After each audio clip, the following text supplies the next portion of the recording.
let's look at delegation. What is delegation?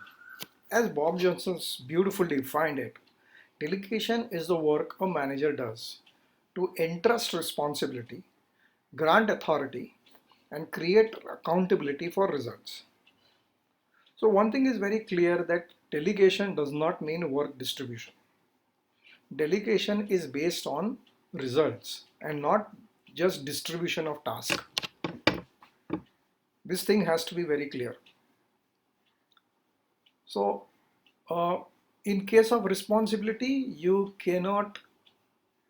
are ultimately responsible. So you have to entrust responsibility on people, grant them enough of authority so that they can perform their task easily, and create an accountability for result.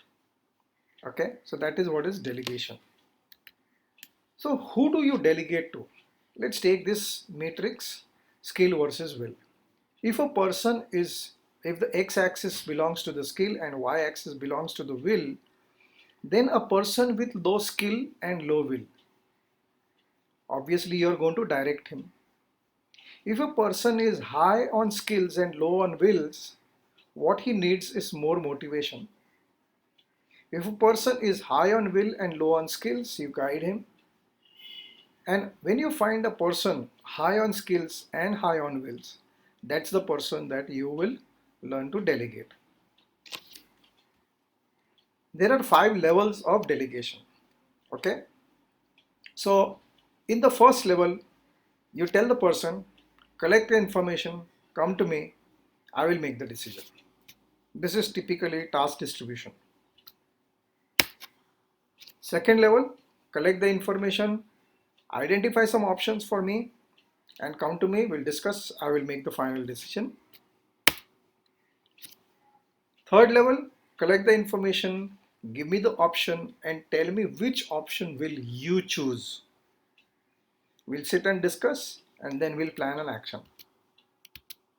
Fourth level, collect the information, identify the options, tell me which one will you choose, and if you don't hear from me, go ahead and implement it. And final, just go ahead and do it. So these are the 5 levels of delegation. So now you should be able to identify people whom you can delegate. In case of delegation is a powerful tool. In case if you are procrastinating on something, then probably you can delegate this work to somebody else.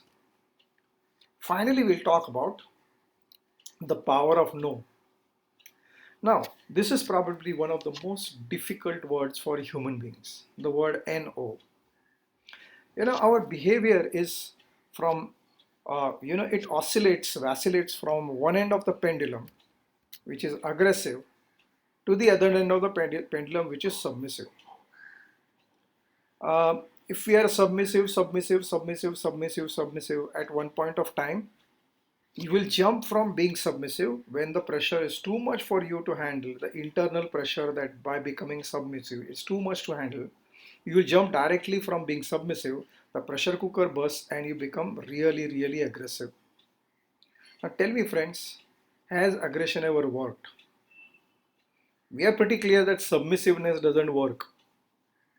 But let me tell you guys, aggressiveness doesn't work either. So we have to identify what is the midline. We are neither aggressive, neither submissive. And the tool is called being assertive.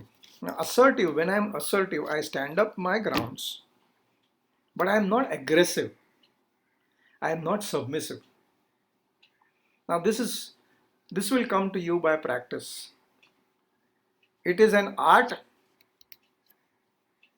that you need to develop over a period of time. But it's a powerful tool for you to manage yourself.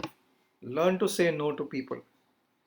But before you say no to people, how about identifying where are the places that you learn to say no to yourself assertively in your lives?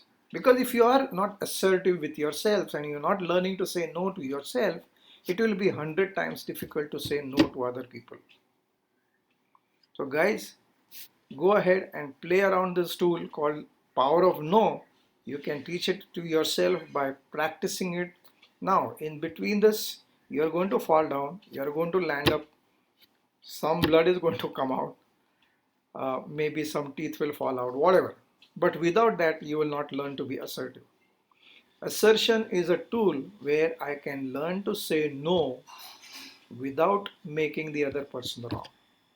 And that's a powerful way to say no to people. Guys, go ahead and practice this tool.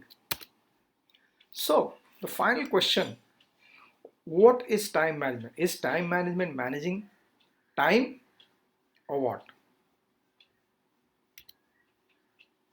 It's about managing yourself.